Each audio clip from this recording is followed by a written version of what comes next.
खुलुमबाय बेयो बड'लेण्ड इंखं टेलिभिजन दिनै 10 फेब्रुवारि 2025 मंगलबार खालि सानसेनि बरादखौ नोंथांमोननि खाथियाव लाबोदों आं सदानन्द दैमारिया।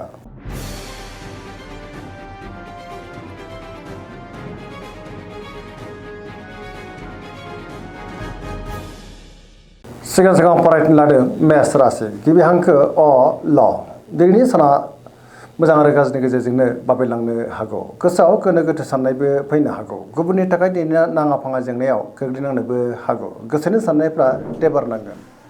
देहाया दिनै मोजाङैनो थागोन। अब्लाबो नाथाय जानाय लोंनायाव सांग्रां जानांगोन। रांखावरियाव मोजां होनजायो। बेफार फालांगियावबो दिनै जोबोर मोजां मुलाम्फा मोननोबो हागोन। अब्लाबो नाथाय खरसायाबो बांनो हागौ। सोरबा लोगोनिफ्राय हरखाबै गाज्रि खौरांबो फैनो हागौ। गावनि गोसोनि साननायफोरखौ दिनै गुबुननो फोरमायनो गोब्राब जागोन। समाजाव मानहानि जानांनोबो हागौ।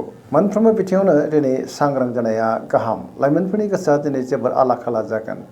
नेगेटिभ एनार्जिनि गोहोमबो गोग्लैनो हागौ। धोरोमारि बिथिङाव गोसो दुंखांगोन।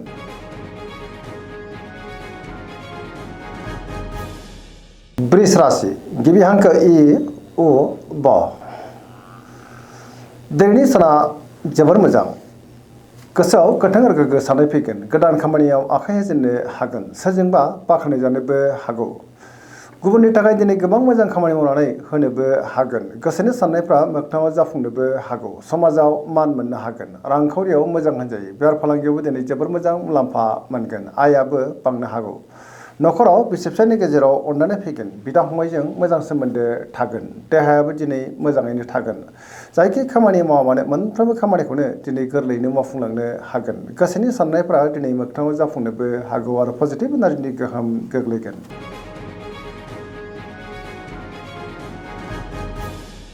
मिथुन राशि गिबि हांखो ख स दिनैनि साना मोजां आरो गाज्रि गेजेरजोंनो बाबेलांनो हागौ। गोसोआव गोनो गोथो साननायबो फैनो हागौ। नेगेटिभ एनार्जिनि गोहोम गोग्लैनो हागौ।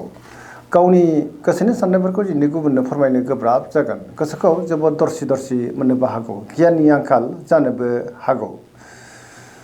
देहाया दिनै बारा मोजां थानाय नङा। गोबां रोखोमनि देहायारि जेंनाजों मोगा मोगि जानांनोबो हागौ। जानाय लोंनायाव सांग्रां जानांगोन। रांखावरियाव बारा मोजां नङा होनजायो। मोननो गोनांखौ दिनै मोननो गोब्राब जानोबो हागौ। आयनिख्रुइ खरसायासो दिनै बांसिन जानोबो हागौ। बेफार फालांगियावबो बारा मोजां नङा। बिदा फंबायनिफ्राय हेफाजाबखौ मोननो हागोन। सोरबा लोगोनिफ्राय हरखाबै गाज्रि खौरांबो फैनो हागौ। गुबुनजों मोजां सोमोन्दो लाखिनो दिनै गोब्राब जानोबो हागौ आरो नेगेटिभ एनार्जिनि गोहोम गोग्लैगोन।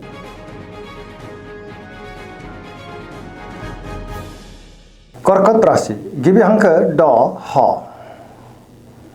दिनैनि साना जोबोर मोजां। गोसोखौ जोबोर गोजोननाय मोनगोन। बहाबा दावबायनो एबा हान्थिनो खाबु मोननो हागौ आरो मोजाङैनो हान्थिनोबो हागोन। सोरबा लोगोजों बाख्नायजानोबो हागौ। गोसोनि साननायफ्रा दिनै मोगथाङाव जाफुंनोबो हागौ। गोसोआव पजिटिभ साननाय फैगोन। मावनो लानाय खामानिफोरखौ थि समावनो आरो गोरलैयैनो मावफुंनोबो हागोन। रांखावरियाव मोजां अब्लाबो नाथाय खरसाया बांनोबो हागौ। बेफार फालांगियाव मोजां होनजायो। न'खराव अननानै फैगोन। समाजावबो लोगो लेवा बांनोबो हागौ। देहाया दिनै मोजाङैनो थागोन। बिदा फंबायनिफ्राय हेफाजाबखौ मोननो हागोन। फरायसाफ्रा दिनै फरायनायाव गोसो दुंखांगोन आरो मोजां फिथाइ मोननोबो हागोन। धोरोमारि बिथिङावबो गोसो दुंखांनो हागौ।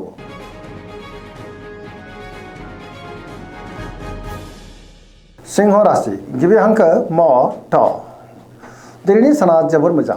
मोनफ्रोमबो बिथिङावनो दिनै जाफुंसारनो हागौ। गोसोआव गोथों आरो गोग्गो साननाय फैगोन। गियाननि आंखाल जानाय नङा। मावनो लानाय खामानिफोरखौ गोरलैयैनो मावफुंनोबो हागोन। सोरबा लोगोनिफ्राय थोजासे हेफाजाबबो मोननो हागौ। बहाबा दावबायनो एबा हान्थिनो खाबु मोनगोन आरो मोजाङैनो हान्थिनोबो हागोन। रांखावरियाव जोबोर मोजां होनजायो। बेफार फालांगियावबो दिनै जोबोर मोजां मुलाम्फा मोनगोन। गुबुननि थाखाय दिनै गोबां मोजां खामानि मावनानै होनोबो हागोन। फरायसाफ्रा दिनै फरायनायाव गोसो दुंखांगोन आरो मोजां फिथाइ मोनगोन। देहाया दिनै मोजाङैनो थागोन। बहानिफ्रायबा हरखाबै जोबोर मोजां खौरांबो फैनो हागौ। लाइमोनफ्रा जोबोर रमान्टिक जागोन। गावबा गावनि गोसोनि साननायफोरखौ दिनै फोरमायलायनोबो हागोन।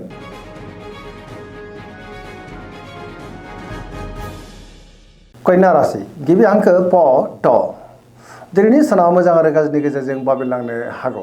गोसोआव गोनो गोथो साननाय फैगोन। गियाननि आंखाल जानोबो हागौ। बहाबा दावबायोब्ला दिनै लामा सामायाव सांग्रां जानांगोन। देहाया बारा मोजां थानाय नङा। गोबां रोखोमनि देहायारि जेंनाजों मोगा मोगि जानांनोबो हागौ। जानाय लोंनायाव सांग्रां जानांगोन।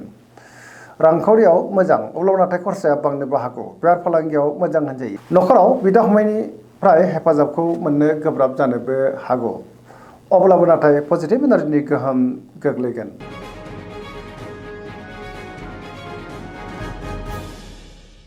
तुला राशि गिबि हांखो र ट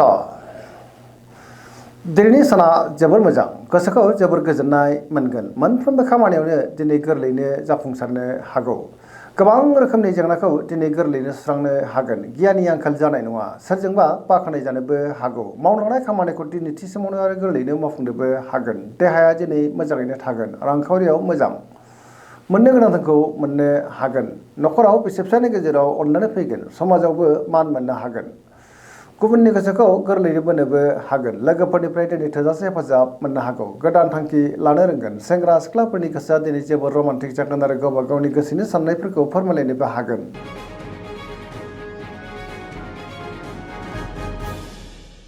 वृश्चिक राशि गिबि हांखो न स दिनैनि साना जोबोर मोजां गोबां मोजां खाबुबो दिनै मोननो हागौ बयजोंबो गोरोबनो रोंगोन मोजां खाबु मोननानै गोसोआव गोजोननाय फैनोबो हागौ पजिटिभ एनार्जिनि गोहोम गोग्लैगोन सोरबा लोगोजों बाख्नाय जानोबो हागौ मावनो लानाय खामानिफ्रा दिनै गोरलैयैनो मावफुंजानो हागौ गुबुननि गोसोखौ गोरलैयैनो बोनोबो हागोन गोसोनि साननायफ्रा दिनै मोगथाङाव जाफुंनोबो हागौ गोसोनि बोलोआबो बांगोन समाजाव बयजोंबो मान होजागोन न'खराव दिनै अननानै फैगोन रांखावरियाव मोजां अब्लाबो नाथाय खरसाया बांनोबो हागौ बेफार फालांगियाव मोजां होनजायो गोबां रोखोमनि जेंनाखौ दिनै गोरलैयैनो सुस्रांनो हानानै गोसोआव गोजोननाय फैगोन देहायाबो दिनै मोजाङैनो थागोन फरायसाफ्रा दिनै फरायनायाव गोसो दुंखांगोन आरो मोजां फिथाइ मोनगोन बहाबा दावबायोब्ला दिनै जोबोद मोजां आरो मोजाङैनो हान्थिनोबो हागोन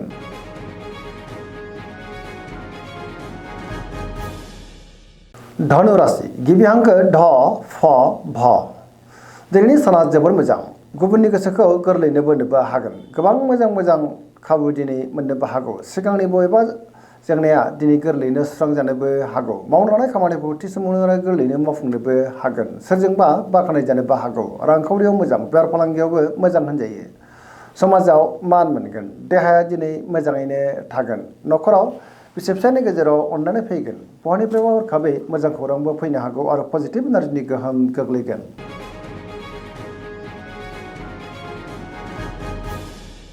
मकर राशि गिबि हांखो ख ज दिनैनि साना मोजां आरो गाज्रिनि गेजेरजों बाबेनलांनो हागौ गोसोआव गोनो गोथो साननायबो फैनो हागौ गावनि गोसोनि साननायफोरखौ दिनै गुबुननो फोरमायनो गोब्राब जागोन सुथुरनि गाज्रि नोजोर थानोबो हागौ मोनफ्रोमबो बिथिङावनो दिनै सांग्रां जानाया गाहाम मावनो लानाय खामानिफ्रा मावफुंनो हायोब्लाबो माबा मोनसे गोरोन्थि जालांनोबो हागौ रांखावरियाव मोजां अब्लाबो नाथाय खरसाया बांगोन बेफार फालांगियाव मोजां होनजायो गुबुनजों मोजां सोमोन्दो लाखिनो दिनै गोब्राब जानोबो हागौ गोदान खामानियाव आखाइ होजेननो हानाय नङा बिमा बिफानिफ्राय अननाय आबोरखौ मोननो हागोन अब्लाबो नाथाय बिदा फंबायनि हेफाजाबखौ मोनाबो जानो हागौ सेंग्रा सिख्लाफोरनि गोसोआ दिनै जोबोर आला खाला जागोन गावबा गावनि गोसोनि साननायफोरखौ दिनै फोरमायलायनोबो गोब्राब जानोबो हागौ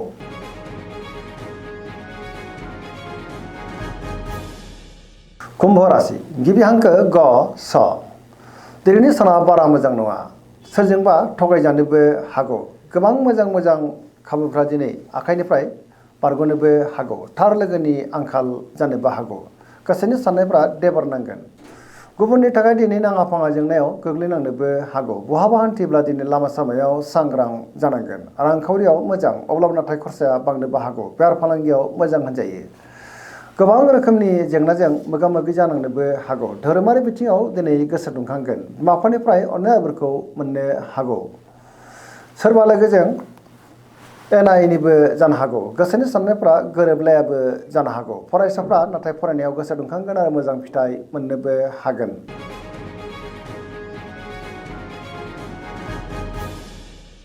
मीन राशि गिबि हांखो ड स दिनैनि साना जोबोर मोजां जेरावबो जाफुंसारगोन गुबुननि थाखाय दिनै गोबां मोजां खामानि मावनानै होनोबो हागोन गोसोआव पजिटिभ साननाय फैगोन गावनि गोसोनि साननायखौ गुबुननो फोरमायनोबो हागोन फरायसाफ्रा दिनै फरायनायाव गोसो दुंखांगोन आरो मोजां फिथाइ मोननोबो हागोन देहाया दिनै मोजाङैनो थागोन रांखावरियाव मोजां बेफार फालांगियावबो जोबोर मोजां मुलाम्फा मोनगोन न'खराव बिसि फिसायनि गेजेराव अननानै फैगोन सोरजोंबा बाख्नाय जानोबो हागौ लाइमोनफोरनि गोसोआ दिनै जोबोर रमान्टिक जागोन आरो गावबा गावनि गोसोनि साननायफोरखौ फोरमायलायनोबो हागोन फरायसाफ्रा दिनै फरायनायाव गोसो दुंखांगोन आरो मोजां फिथाइ मोननोबो हागोन। पजिटिभ एनार्जिनि गोहोम गोग्लैगोन। सरासनस्रायै दिनै साना जोबोर मोजां आरो मोजाङैनो बारग'लांगोन। दिनैनि राशि फरायनाया एसेनोसै। जोबनायाव बेखौनो खावलायो जाहाथे नोंथांमोना सानफ्रामबो जोंनि बे बड'लेण्ड इंखं टेलिभिजनखौ नायबाय थायो आरो साबस्क्राइब खालामो, लोगोसे लाइक खालामो आरो शेयार खालामो। एसेनोसै, गोजोन्थों।